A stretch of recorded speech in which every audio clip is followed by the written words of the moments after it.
ഷിജു ഒരു പ്രേക്ഷകനാണ്. ഷിജു ഖാൻ ഒരു രാഷ്ട്രീയ നേതാവാണ്.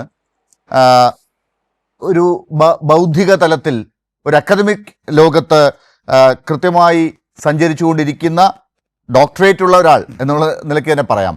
അതായത് കേരള സമൂഹത്തിൽ ശ്രീനിവാസൻ തൻ്റെ സിനിമകളിലൂടെ പല കാര്യങ്ങളെക്കുറിച്ചും പറയുമ്പോൾ അതൊക്കെ കൃത്യമായി മനസ്സിലാക്കാനും അതിൻ്റെ ശ്രീനിവാസൻ ഉദ്ദേശിക്കുന്ന അർത്ഥതലങ്ങൾ ഒരുപക്ഷെ വായിച്ചെടുക്കാനും സാധിക്കുന്ന ഒരാളാണ് ഡോക്ടർ ഷിജു ഖാൻ.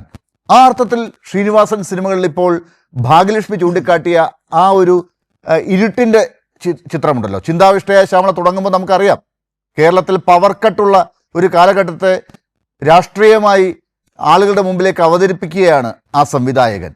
അങ്ങനെ സമൂഹത്തിലേക്ക് ഇറങ്ങി നിന്ന് സാധാരണക്കാരൻ്റെ മനസ്സിലേക്ക് എത്തിയ ശ്രീനിവാസൻ എങ്ങനെയാണ് ഷിജു ഖാൻ വായിച്ചെടുക്കുന്നത്? ഇന്ന് അദ്ദേഹം നമ്മെ വിട്ട് മായുമ്പോൾ എങ്ങനെയാണ് അദ്ദേഹത്തെ ഓർക്കുന്നത്?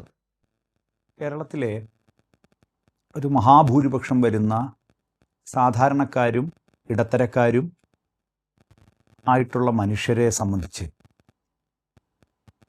ശ്രീനിവാസൻ എന്ന മഹാനായ നടൻ്റെ വിയോഗം കുടുംബത്തിലെ ഒരംഗത്തെ പോലെയോ തൊട്ടടുത്ത വീട്ടിൽ താമസിക്കുന്ന സ്നേഹിതനായ ഒരാളുടെ വിയോഗത്തെ പോലെയോ അവനവനെ തന്നെ പല വേളകളിലും അനുകരിക്കപ്പെടുകയാണോ എന്ന് തോന്നിയ ഒരടുത്ത ആളുടെ നഷ്ടം പോലെയോ ഏറെ വേദനിപ്പിക്കുന്ന ഒന്നാണ്. മരണങ്ങൾ പലപ്പോഴും നമ്മളെ വേദനിപ്പിക്കുന്നു എന്ന് പറയുമ്പോഴും ചില മരണങ്ങൾ ഒരുപാട് ആളുകളെ ഒരുമിച്ച് വേദനിപ്പിക്കുന്ന ചില നഷ്ടങ്ങളായി മാറാറുണ്ട്. ഒരു സിനിമാ നടൻ എന്ന നിലയിൽ, തിരക്കഥാകൃത്ത് എന്ന നിലയിൽ, സംവിധായകൻ എന്ന നിലയിൽ, കഥാകൃത്ത് എന്ന നിലയിൽ സിനിമയുടെ എല്ലാ ബൗദ്ധിക രംഗങ്ങളിലും പ്രവർത്തിച്ച അനുഭവമാണ് സംവിധായകൻ എന്ന നിലയിലും ശ്രീനിവാസൻ എന്ന മഹാനായ നടൻ്റെ സവിശേഷത.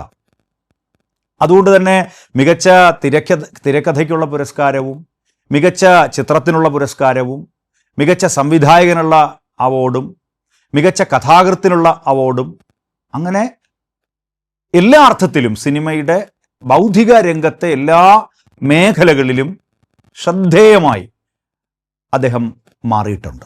പിന്നെ മലയാള സിനിമയെ സംബന്ധിച്ച് ഈ വീരനായക പരിവേഷത്തിൽ നിന്ന് എല്ലാ ദൗർബല്യങ്ങളോടുകൂടിയ അതോടൊപ്പം പോരായ്മകളോടും കൂടിയ സഹജമായ മനുഷ്യൻ്റെ സ്വഭാവങ്ങളുണ്ട്.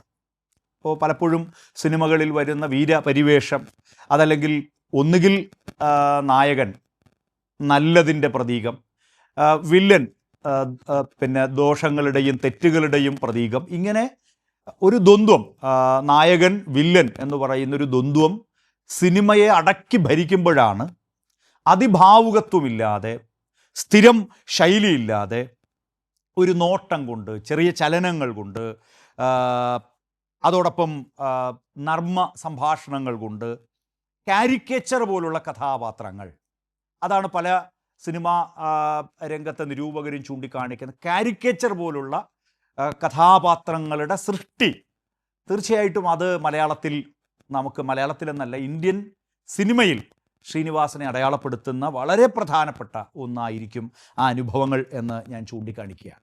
പിന്നെ അതോടൊപ്പം നമ്മുടെ സാമൂഹ്യ ജീവിതത്തെ അനാവരണം ചെയ്തുകൊണ്ട്, ഇപ്പോൾ വിവാഹം, മരണം, കുടുംബത്തിലെ കാര്യങ്ങൾ, ഇപ്പോൾ പ്രണയ ഭംഗങ്ങൾ, അതിനോടുള്ള പ്രതികരണം, ഇതെല്ലാം ശ്രീനിവാസൻ്റെ സിനിമകളുടെ സവിശേഷതകൾ പരിശോധിച്ചാൽ നമുക്കത് കൃത്യമായും നമ്മളെ ബോധ്യപ്പെടുത്തുന്ന കാര്യമാണ്.